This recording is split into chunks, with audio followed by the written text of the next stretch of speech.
Tube Tamil cinema news. Nayanthara கொடுத்த தைரியத்தில் நடித்தேன் சொல்கிறார் ஜெய். எங்கேயும் எப்போதும் படத்திற்கு பிறகு நடிகர் ஜெய் நடிப்பில் வெளியாக இருக்கும் படம் ராஜா ராணி.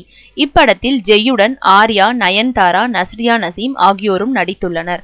ஷங்கரின் உதவியாளராக இருந்த அட்லி இப்படத்தின் மூலம் இயக்குனராக அவதரித்துள்ளார்.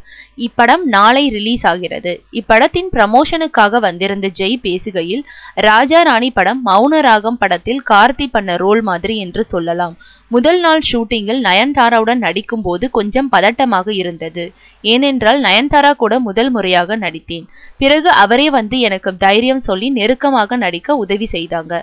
கிட்டத்தட்ட அவங்க ஜோடியா நடிக்கிறப்ப 69 கிலோவா இருந்த என் எடை தானாகவே 75 கிலோவாக கூடிவிட்டது. சுப்பிரமணியபுரம் படம் வந்த பிறகு சில தப்பான படங்களை தேர்வு செய்து நடித்தேன். இனி அப்படி இருக்காது. நான் இசைத்துறையில் போக வேண்டியது. ஷங்கர் சார் பாய்ஸ் படத்திற்கு ஆள் தேடிய போது நான் கடைசி ஆளா போனேன். எனக்கு பதில் நகுல் தேர்வாகிவிட்டார். பிறகு பகவதி படத்தில் தான் விஜயுடன் நடிக்க வாய்ப்பு கிடைத்தது. நடிகனாக இருந்தாலும் ஒரு உதவி இயக்குனர் போன்று வேலை பார்ப்பேன்.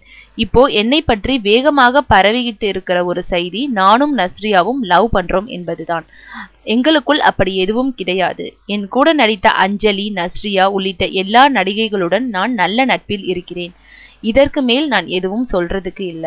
ராஜா ராணி படத்தை தொடர்ந்து திருமணம் எனும் நிக்கா, தமிழ் செல்வியும், தனியார் அஞ்சலும், வடகரி, வேட்டை மன்னன், அர்ஜுனின் காதலி இப்படி பல படங்களில் நடித்து வருகிறேன்.